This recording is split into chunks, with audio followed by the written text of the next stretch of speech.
Hi, and welcome back to How to Run Effective and Enjoyable Video Meetings.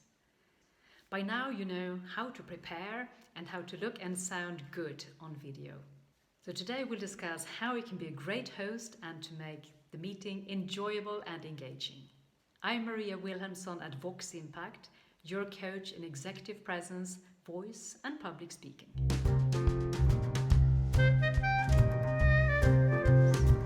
There are three things that are important as you lead a meeting. There is energy, clarity, and engagement or involving the others. So let's start with energy. Whenever you lead a meeting, be it on video or in person, you are responsible for the energy in the meeting. And that can be really challenging when people are spread out all over the world. And it demands a lot of you. So it means you need to have your act together and manage your own energy to start with. Before you start the meeting, ask yourself, how would I like people to feel at the end of the meeting? And therefore, how do I need to be?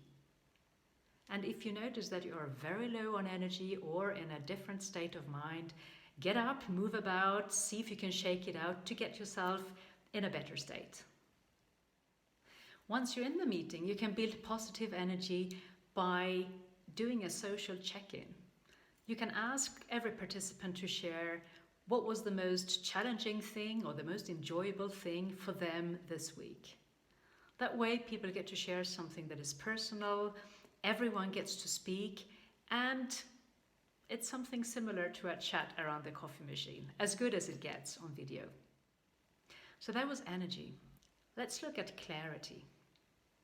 People need clarity about where you are on the agenda and what's expected from them in order to stay focused and engaged. So already up front, remind people of the purpose of the meeting, the timing, and as you go through the agenda, make sure that you're very clear when you're finishing one point and you move on to the next. And of course, when you get to the very end, make sure to summarize what you've agreed on and what the next steps are going to be. It may also be useful to be clear about your intention for the meeting. So you might say, for example, I'm going to be stricter than usual in leading this meeting because I want to make sure that we stick to the time. That means that I may cut you off if you're elaborating too much on one point. And now engagement and involvement. How can you make sure that you're not the only person talking? You can give people a job. You may warn them in advance or you let them know at the beginning of the meeting that you would like them to run an agenda point, to share something, or to help with the timekeeping. You may also ask somebody to take notes and share them with everyone after the meeting. And as you move through the meeting, make sure to reach out individually to people and ask them, so Peter, what do you think about this idea? Or Mary, what would you like to add? Depending on the video platform or system that you're using for your meetings, there is a range of tools that could be useful for your meeting, depending on what the purpose is, of course. So most people know how to share a PowerPoint presentation in the video meeting. Next time, see if you can be more creative and maybe use the whiteboard function, the chat function, or for the tools that have it, the breakout room. If you can separate your meeting participants into smaller group, let them speak to each other for a couple of minutes and then come back into the large meeting.